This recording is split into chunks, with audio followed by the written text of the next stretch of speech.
We've been a leader in banking for more than 100 years. You'll find us here, at home, on your phone, and everywhere you go. Renaissance Bank.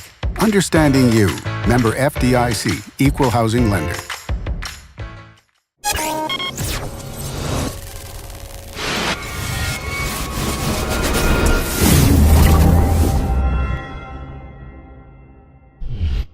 Sponsored by Renaissance Bank.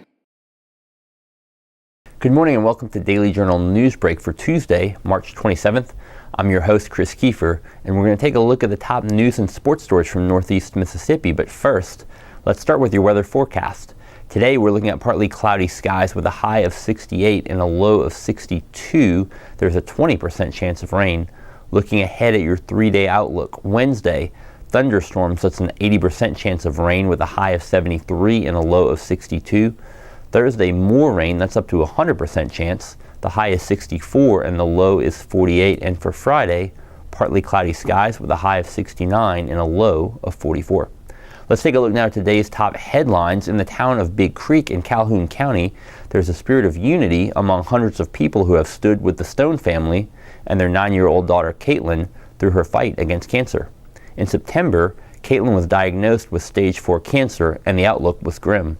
People throughout the community began to connect with one another through phone, social media, and door-to-door visits to spread the word about Caitlin and ask for determined prayer on her behalf. From that began an effort for people to show their support with a parade of hope in September. The parade and celebration were attended by hundreds of people from around the area. A few days after the festivities, Caitlin was scheduled for a checkup at St. Jude's. At the checkup, she was declared cancer-free. A second celebratory parade was then held last weekend to celebrate Caitlin's victory over cancer. It included a surprise birthday party at the Big Creek City Hall and Community Center. Caitlin's mother, Jessica Stone, said all of the events have been a life-changing miracle for everyone involved. Efforts are underway to give Tupelo's Police Advisory Board a stronger community presence. Ongoing talks could lead to appearances by advisory board members before meetings of the local NAACP and other community gatherings. Last year, the Tupelo City Council created the Citizen Panel to advise the police department on matters of policy and to help forge stronger links between law enforcement and local communities. It has been almost a year since the board began to meet, and board members say they are eager to take on a more public-facing role. The NAACP meeting is currently expected to occur at the end of April. Meanwhile, board member Aaron Washington told the Daily Journal he hopes to coordinate with local churches to provide a wider presentation of the board and its mission. The board will continue to hold its monthly meetings at the Tupelo Police Department headquarters on Front Street on the second Wednesday of each month. Legislation allowing Lee County to add a second county judge was signed into law by Governor Phil Bryant on Monday. The Lee County Board of Supervisors had requested authority from the legislature to create a second county judge post to help alleviate a crowded court docket. Mississippi Supreme Court Justice William Waller Jr. also endorsed the new court post. It could be used to primarily help with youth court cases having to be handled by current county judge Charlie Brett. If approved by supervisors, Lee County will bear most of the cost of the new judge.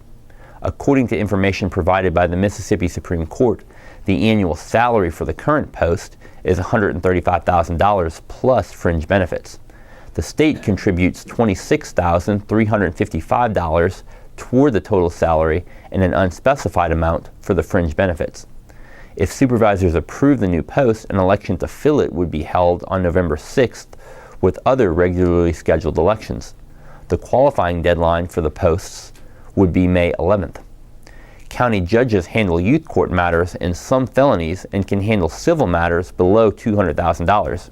In counties with no county judge, those issues are handled either through circuit or chancery court. And in sports, the Mississippi State men's basketball team has made the most of its opportunity to play in the National Invitation Tournament. They've been rewarded with a trip to New York to play in Madison Square Garden in the NIT semifinals. MSU will take on Penn State tonight at approximately 8:30 on ESPN. Both teams were number 4 seeds in their respective brackets. Tonight will be MSU's second appearance in the NIT Final Four. They also accomplished that feat in 2007 before losing to West Virginia on a buzzer beater. The Bulldogs are the only remaining hope for the Southeastern Conference to win a championship in men's basketball this postseason. The postseason run also provides MSU with even more confidence heading into next year. The Bulldogs bring back every scholarship player and will add 4 prospects from the nation's 9th-ranked signing class. Penn State reached the semifinals by beating 5th seed Temple, top seed Notre Dame, and 2nd seed Marquette. The Nittany Lions are led by sophomore guard Tony Carr, who averages 19.7 points per game.